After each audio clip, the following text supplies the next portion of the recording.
Non volevo violentarla, sono stato frainteso. Sono queste le parole del 28enne albanese davanti alla GIP. Si è difeso dalle accuse mosse dalla giovane che ha raccontato tutta un'altra versione. La ragazza sotto shock ha riferito agli investigatori di essere stata aggredita violentemente, palpeggiata e presa per il collo. I due si sono incontrati in un parcheggio nei pressi del sottopasso ferroviario. Si conoscevano di vista e l'uomo ha fermato la 28enne che in bicicletta stava rientrando da una serata con gli amici. Avrebbero trascorso un po' di tempo insieme, fin qui sembra che le versioni coincidano. Poi le due versioni divergono ovviamente perché lui nega nella maniera più categorica di aver mai fatto profferte sessuali né aver mai tentato di violentare questa ragazza.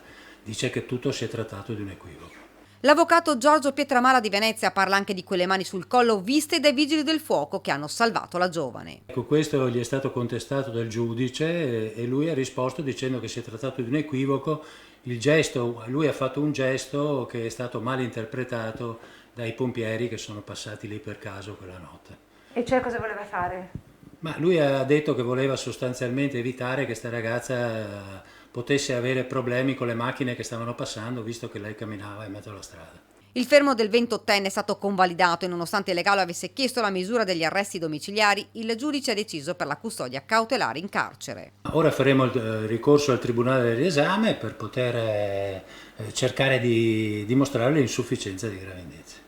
Ora saranno importanti le immagini delle videocamere già acquisite dai carabinieri per ricostruire quei momenti. Intanto il 28enne pregiudicato rimane in carcere. Nel 2016 il giovane albanese era stato accusato di maltrattamenti nei confronti della compagna e di aver pestato assieme ad una banda un cameriere facendolo finire in rianimazione.